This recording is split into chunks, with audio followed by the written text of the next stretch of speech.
Project Management for Healthcare Managers, Week 1, the role of the PMO in organizations, HTML 375.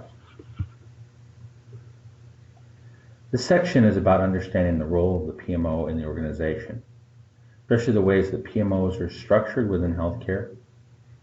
I work for a corporate PMO for Providence and Operational Excellence Department and in the IT PMO department. The PMOs were structured differently and they shared some of the templates, but the level of standardization was very different. I also worked for General Electric or GE. GE PMOs were broken up by division. GE Water, GE Aviation, GE Healthcare, GE Real Estate were managed separately and didn't share templates, documentations, or results. To explain what a project management office is, let's first define projects, programs, and portfolios. A project is an individual project with one major outcome or a set of connected outcomes that are managed under one PM team. A program is a set of projects that are managed in a coordinated manner, and the theme of the projects are related. For example, the cardiac rehab program has 3 projects that are being worked on by 3 separate teams. One project worked on upgrading the callback software, another project evaluated the equipment for replacement, and the third rolled out a new type of program for educating patients.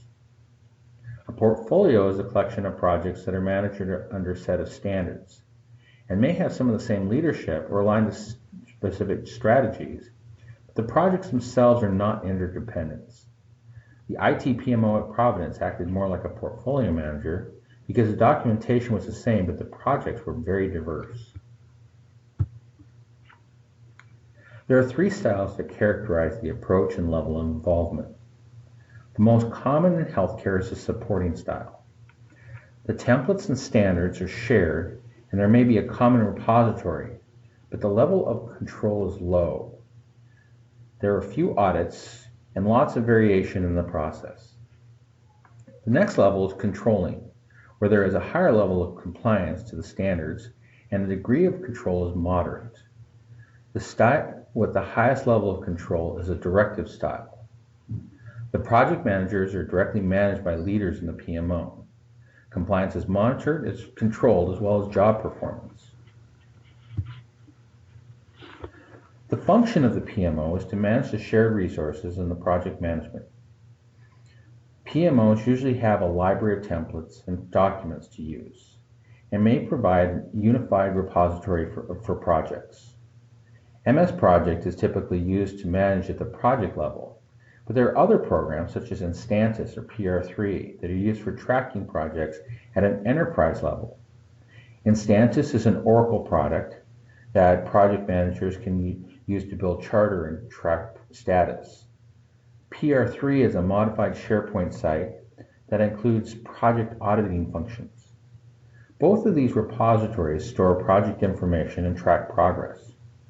Identifying and developing project management methodology, providing best practice and standards is a vital part of the PMO office.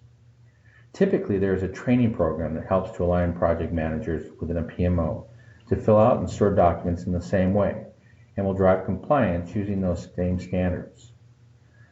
Providence IT PMO started Project Management University to educate PMs how to do it the Providence way, then audited record based on standards set by the training program.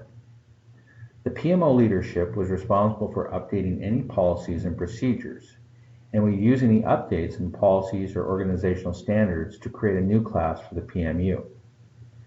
This created that knowledge transfer and communicated a path that kept all PMs up to date with the latest methodology. This table compares a PM to a PMO. The outcomes of each position align, but are different functions and different results. The project manager manages the objectives of the project, identifies the specific outcomes to deliver, where the PMO focuses to make sure these outcomes and results align with business strategy and organizational results. The project manager controls the project resource, and the PMO manages all the organizational resources, including the project manager. Some of the project management skills are used, such as level loading, to avoid resource conflicts and constraints across projects. And where project level management scope, schedule, and budget, PMO supports these through methods and standards and promotes interdependence between projects. Leaders and sponsors. Leaders would be managers, directors, and executives that provide direction and authority for the company. They may or may not be directly responsible for a project or the outcomes, but they do provide the strategy and business governance for a project to be approved and funded. The sponsor is a leader that is directly responsible for the project. They own the project resources and can remove roadblocks. They are also responsible for the speed and success of a project. Frame of reference of what the specific concern by the identified role is important in understanding stakeholders and their role in relationship to the project. The sponsor delegates the responsibility of the project to the PM, and they're still accountable for the success of the project. Their frame of reference is wanting to know if the project is going to be done when it was supposed to be done, and that it doesn't cost more money than planned. The project team is responsible for doing the work to plan and implement the project. A project resources are either money, equipment, or people that are used to complete the project. The project team is a people resource that works together collectively, and the project manager has to lead and manage the group so they'll work together effectively rather than trying to manage them as individual resources. The powerful effect of a team is supported and encouraged, especially when there's an independence between team members if they work closely together. The primary focus for the team member is about their contribution and what they will be doing on the project. The customer is the one that receives the benefit of the project, the one that will use the product or service. In larger organizations, there can be an internal customer that receives a service or product that they may use for the benefit of their organization, or it becomes an input for their project. An example of a new supply storage system that will benefit nursing staff because the supplies are easier to find, and the patients will benefit from faster responses from the nurses who need to bring the supplies. The main focus of the customer is, how will this affect me? What do I need to know? When thinking about stakeholders, each group has a need based on their frame of reference. Stakeholders may be two groups or maybe even all three. For example, the role of the process owner may have some accountability and responsibility shared with the sponsor, but they're also part of the project team. If the process owner is eventually a customer of the project outcomes, they would fit all three frames of reference. I broke out operation management as a special case in project management.